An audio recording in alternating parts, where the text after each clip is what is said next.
Hi class, this is Dr. McGonigal, and today we have a discussion about performance appraisal, and this is chapter 5 in your textbook. So we're going to start out with a meme.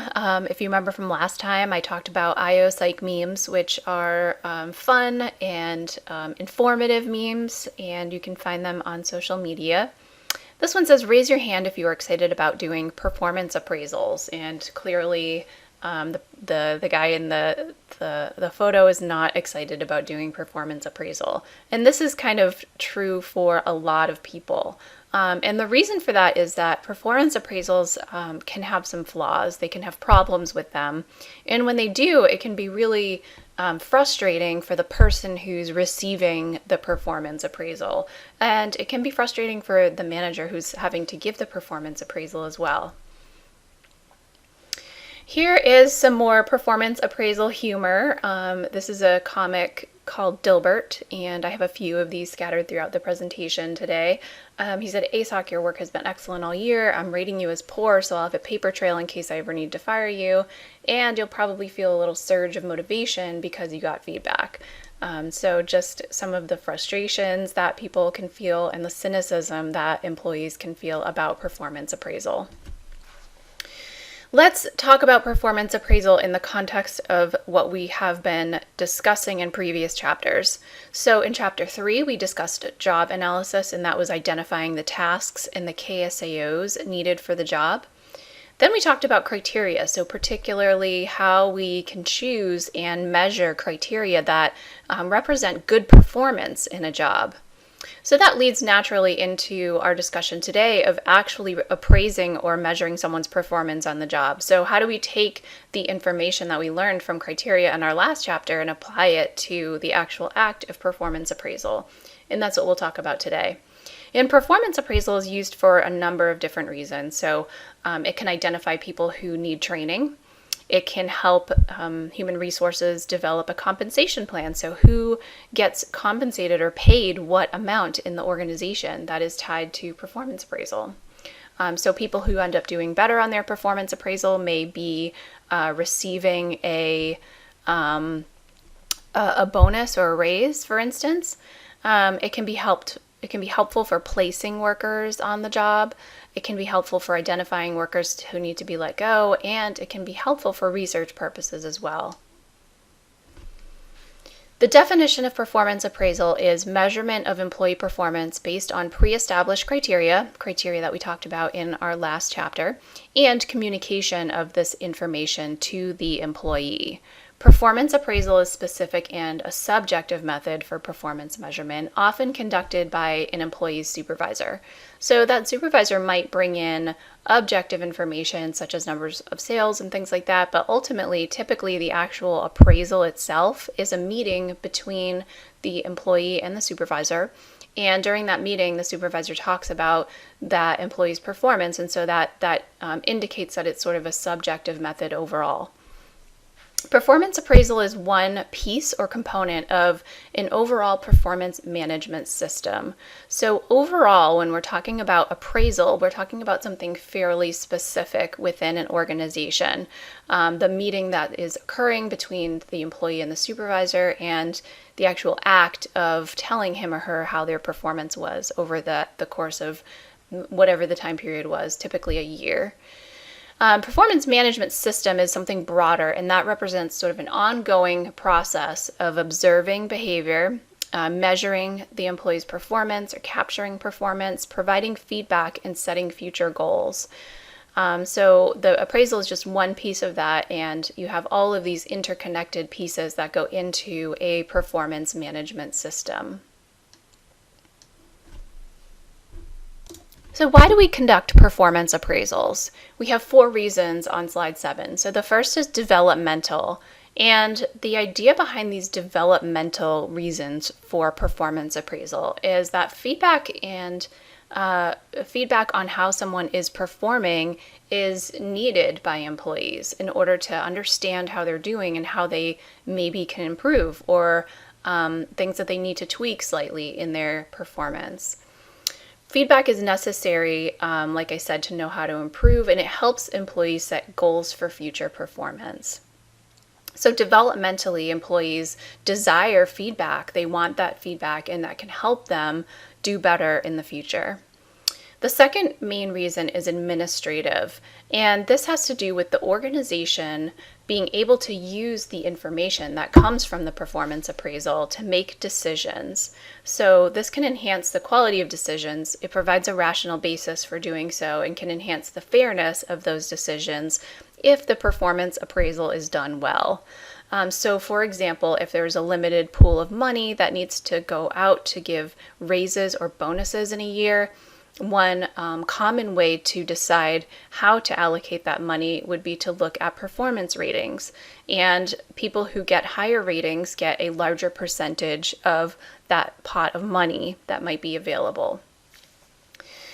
The third reason is for research purposes, and this is to evaluate, for instance, the effectiveness of a training or a selection tool. So for the purposes of selection, you want to identify who within the organization is performing well, and you can use selection tools to look at in conjunction with who is performing well to determine how do we choose people who have these characteristics of people who are performing well. The fourth is legal reasons, and this is referring to defense for the organization that may be faced with an employment discrimination claim. Legally, the company needs to have sort of a paper trail, or they should have a paper trail, and what we mean by that is the record of the performance appraisal, in case they need to justify something like demoting an individual or firing an individual. In a perfect world, in an ideal situation, if the organization, if someone isn't performing well in their job, the organization would give them lots of opportunities to make up that poor performance and would be documenting those in the performance appraisal along with the result in terms of how they are performing. And over time, if the employee is not performing well still, even after additional training or opportunities, at that point the organization can let them go. And if they turned around and said, well, that was unfair, the organization has sort of some documentation of performance issues over time. Okay, so let's talk about some basic stages of a performance appraisal. Stage one is that the company or the department needs to design the performance appraisal system with user involvement. So ideally, the organization will bring in individuals from throughout the organization. This would be, for instance, a focus group. This would be one use of a focus group. And those individuals would help decide what the performance appraisal process is going to be. Stage two, the rater observes the performance during the year. Typically, the rater is the supervisor, although we will talk about other forms of ratings later on, such as coworker ratings and self-ratings and customer ratings. Stage three, the rater gives ongoing informal feedback to the employee regularly, along with coaching. So the supervisor typically will provide feedback over time. So not saving all the feedback up until the formal performance appraisal meeting, but actually giving feedback to the employee throughout the year regularly. And coaching, so telling them how they can actually do better and showing them how they can improve. Stage four, the rater completes the performance appraisal form when it's time for the appraisal. Stage five, the rater and the ratee discuss the performance appraisal feedback in a meeting, and they conclude with an action plan with some goal setting. Stage six, the rater and the ratee follow that action plan. So that's just a high-level overview of the basic stages of the performance appraisal system, and we'll get into a little more detail on some of those things later on. In terms of how we can determine what an effective performance appraisal system, let's talk about some of these characteristics. So the first is strategic fit. The performance appraisal should align with the organization's strategy. So, for example, if the organization's strategy is to increase sales by X% over the course of a year, that needs to trickle down through the performance appraisal system to the individual salespeople in that organization. So if it is aligned, then each salesperson should have, as part of their goal setting in their performance management system, to increase their sales by X% to help the organization also meet the organization's goals. So that's sort of a simplified example, but the idea is that the performance appraisal should ideally help the company align with the major strategy and goals of that organization. Sort of a formal way of doing that. Content validity. So you might remember this from chapter 2. Content validity is referring to how a measure of something should cover the entire domain of that thing. So I think that I used the example of intelligence when we were talking about content validity before. If you are developing a new test of intelligence, then you should be making sure that you are assessing all of the different types of intelligence and not just one type of intelligence, like, for instance, quantitative intelligence. So in the context of performance appraisal, the idea is that it should cover the entire job domain and be neither contaminated nor deficient. So we talked in our last chapter about contamination and deficiency. In other words, the performance appraisal should have a lot of relevance to the conceptual criteria that you're trying to cover. Accuracy. So the performance appraisal, of course, should reflect the true level of employee performance. And this, if it doesn't exist, produces a lot of cynicism on the part of the employee. So if you've ever been the subject of a performance appraisal when you felt that it was unfair or it was inaccurately reflecting how you actually did in your job, then you know exactly why that's important. Ratee reaction. So the performance appraisal should be appraised as fair and useful by the employee. So we talked about fairness, but also useful. So is it helpful to him or her in terms of understanding how they did and how to improve their performance? And practicality. So the performance appraisal should be user-friendly. These days, they are all pretty much done online. And there are a number of different vendors out there with performance appraisal systems. So one function of an IO psychologist or even a human resources professional is to evaluate the various performance appraisal systems that are out there to determine, are they user-friendly? Okay, and let's talk next about the actual information that goes into appraisals. So what do we appraise? And this is overlapping a little bit with our last chapter on criteria. So we have 3 categories here. The first is trait appraisals, the second is behavior appraisals, and the third is outcome appraisals.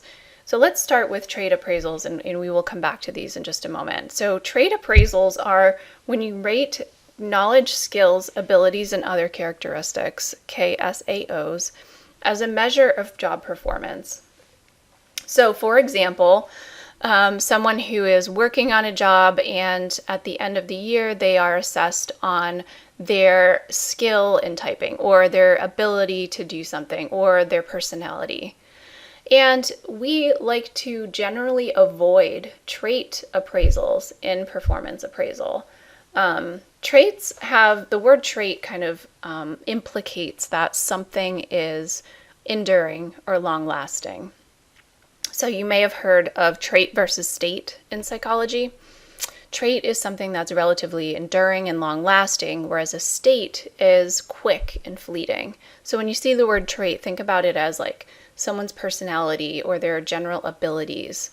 And think about why you might want to avoid trait appraisals in performance appraisal. So give it a little bit of thought and I'll come back to it.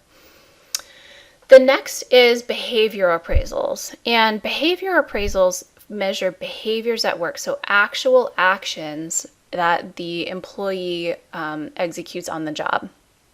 For example, greet customers upon arrival. The word greet there, that's an action verb. This is something that we can actually see. This is a behavior, focuses on being very specific and things that are observable. And why are these a good thing for us to be measuring in performance appraisal? Well, the main thing that I think is a reason in terms of its importance is that behaviors can be changed. Okay, so if you tell me to greet customers upon arrival, that's something that I can do, right? And let's think about that as opposed to trait appraisals. So a trait could be a personality characteristic of extroversion, for example. Extroversion is a personality characteristic that measures sociability and other things, but let's focus on the sociability aspect of it. So if you tell me to make myself more extroverted, that might be really difficult for me because I am generally an introverted person. That's my personality, and I don't think I can change my personality for a job. However, I can greet customers. I can do that. That's a behavior that I know that I can do. So by focusing on behaviors rather than traits, you're focusing on things that people can change in terms of things that they do, and you're not asking people to change who they are. Okay, outcome appraisals focus on quantitative metrics, for example, sales dollars or number of units produced. These are in line with what we call the objective criteria from our last chapter. These often are combined with goal setting, so you can set goals clearly around things that are quantified. And one advantage is that they're less subject to rating error, so they are not subjective, so the rating error is less, and also observation bias. When you're observing someone doing a behavior, that behavior might change, right? Because the person knows that they are being observed. So these outcome appraisals do have some advantages, however, they may be deficient, and that is what this IOPsych meme is conveying to us. Okay, so I was on Twitter and I saw this great example of a reason why we might not want to appraise trait appraisals during a performance appraisal process. So it starts here on the left. This person says, I just got a mass email from my boss that part of our new performance review format is going to include, among other things, grading us on emotional intelligence, internal screaming, and autistic. So the link is also in the slide. If you read further on into the thread, you will see that this person has not disclosed their autism to their employer. And they are afraid because they're going to be measured on something that is part of who they are as a person. And there are some replies that say, yikes, last year we had a meeting where my team got told we would get written up if we kept showing up to meetings with negative faces. I actually got an anonymous peer comment a couple of reviews ago. Ellie often seems to have an unhappy demeanor. Forgive my poor brain for being too busy thinking about my dozen patients to remember to radiate pure joy at all times. So I think these two here are kind of getting at something that is fairly common unfortunately for female employees. It might be common for male employees too, but I know that I have experienced it many times as a female employee. That if you're not projecting a very friendly face, if you're not smiling, if you're not appearing to be friendly at all times, you get comments from coworkers and from supervisors. And that has definitely, like I said, happened to me. The last tweet here says, ugh, that's so frustrating. Grading emotional intelligence sounds like a way to give written feedback that is not based on job performance, rather how much your boss likes you. I might try asking HR specifically what will be evaluated and how that ties to patient outcomes. So the idea here, I'm showing this, the reason I'm showing this to you is just to reiterate why we might want to stay away or steer clear from rating people on traits as part of a performance appraisal. And, you could imagine maybe the behaviors that the employer is looking to promote by doing this, right? So for this individual, they're being graded on emotional intelligence. So what exactly are the behaviors that they want to go along with that? Well, maybe if they are interacting with customers, they want them to be friendly, to say hi to them, to be social, to make the customer feel welcome. Those are types of things that can be made into behaviors rather than grading someone on something that is a personal characteristic, such as emotional intelligence. So really focusing on the behaviors is the important piece here.